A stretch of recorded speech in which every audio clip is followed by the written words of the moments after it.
This diff is a disaster.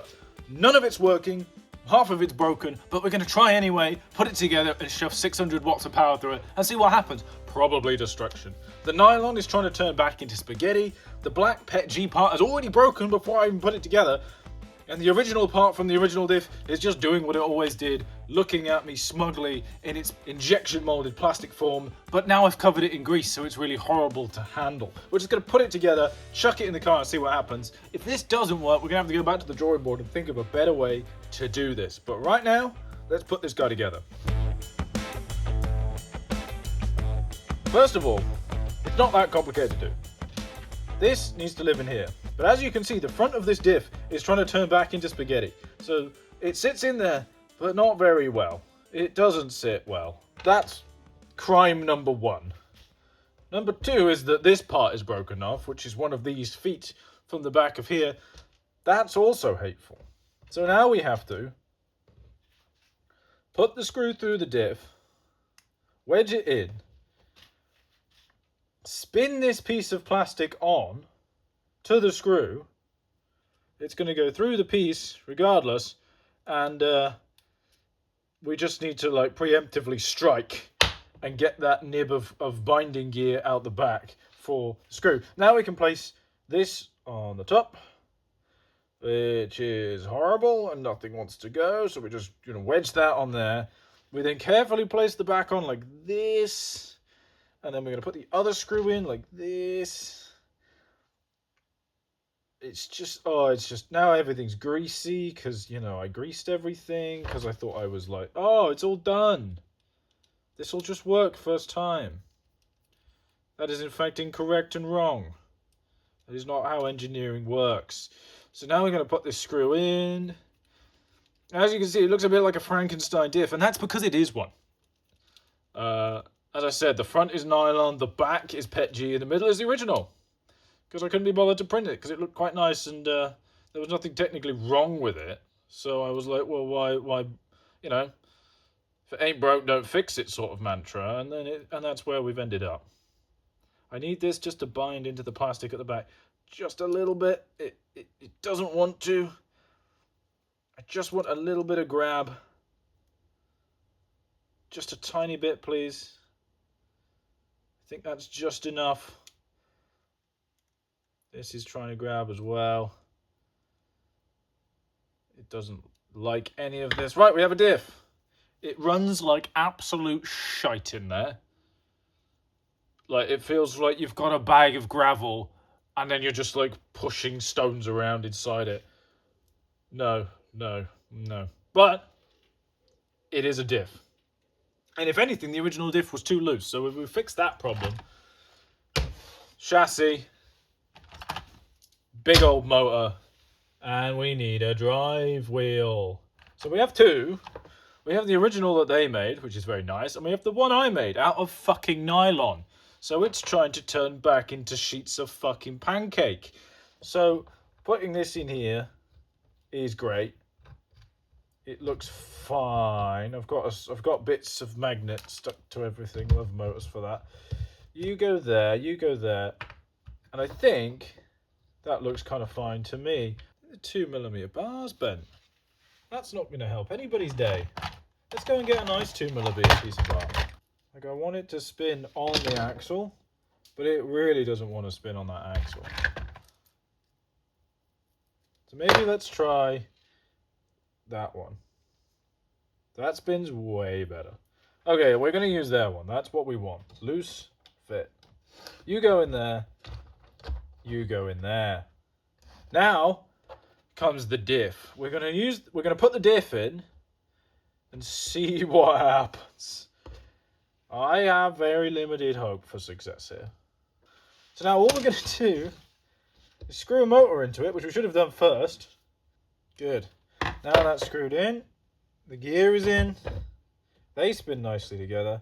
Let's drop in the horrible differential of doom. Let's put in a couple of screws just to kind of hold the gearbox together at key points. One in goes in here. Hopefully that's enough pressure.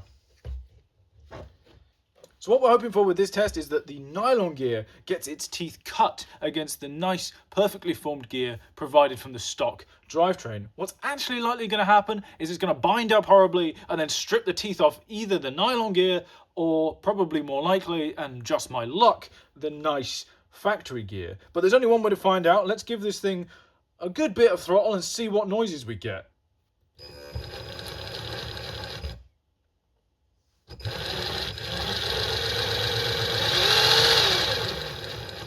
Running.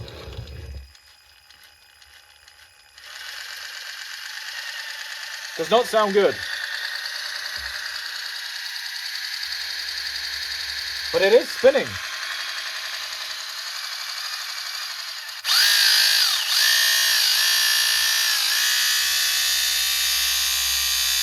We're cutting gears.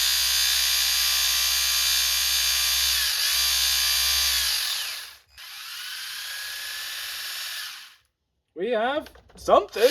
Ah! It goes again! Stop it! I forget, this thing wants control. Disconnect the power. Then you turn off that. Its default setting is go. Okay. Okay. We got not immediate death. It kind of has a nice click to it. So it sounds like something's happening. I could see that the differential was spinning. Okay. No one's dead. Oh, there's bits of plastic. It's to be expected. Yeah, I guess so. Hot gears. You know what? Pretty happy with that. Just bung it in. Right, we're just bunging in the nylon gears, and we're just gonna whammy the top on it. So that goes in there, that goes in there, that goes in there, that goes in there. Right, we are now on full nylon.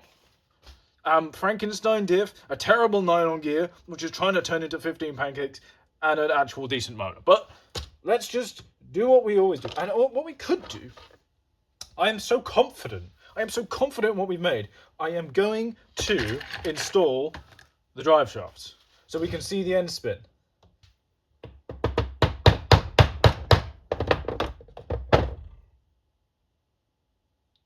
That might do it. That'll do it. It's in. It's in. It's horrible. It's horrible. So you see, this is how everything seems to be going right now. It's just like it's all broken and smashed, but now it's got a bearing holding it together, and it is in the drive shaft. And let's just run it at full speed and see what happens. Right, we put the gears together. We put that on. We put this on. We could actually put.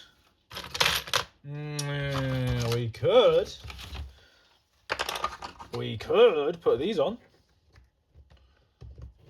We can put these on. These help.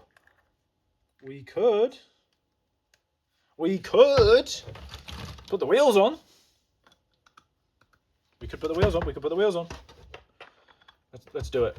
We're going full send. We're so confident. We're so confident this is going to work. We're just going to put everything together and be like, yes, it's perfect. Nothing could go wrong.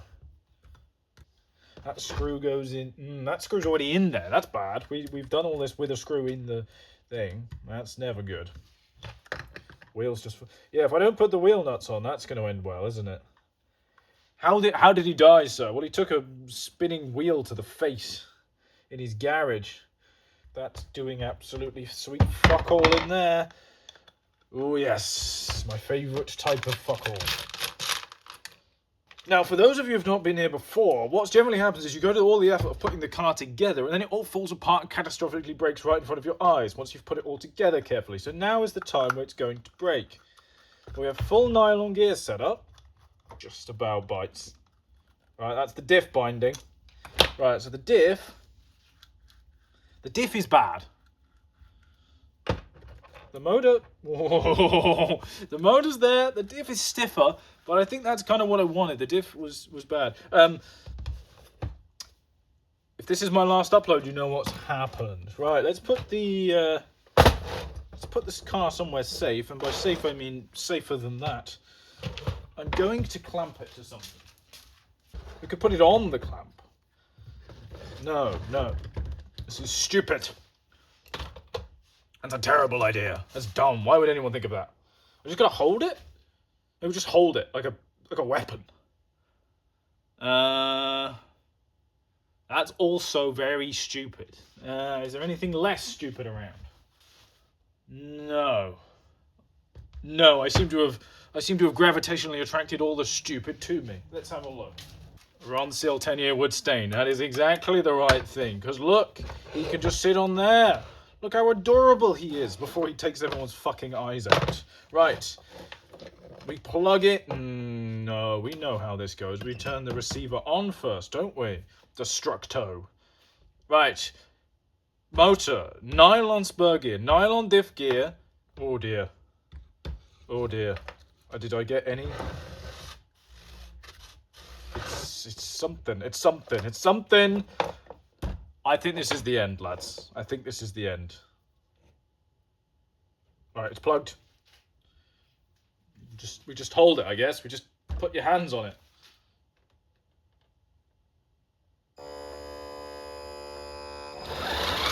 It goes. It's going.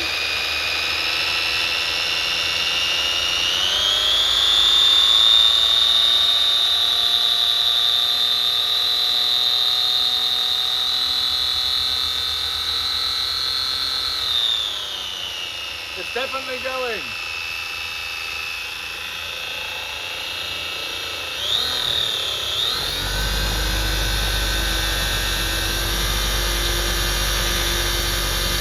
There's something happening.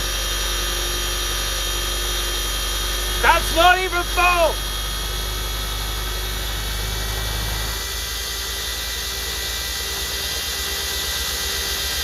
That's full throttle.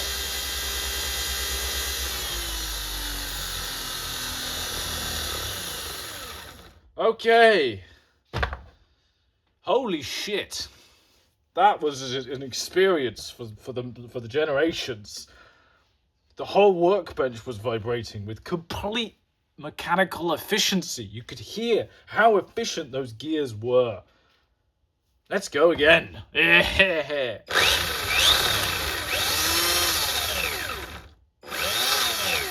That sounds like something's broken. Right, something's broken again.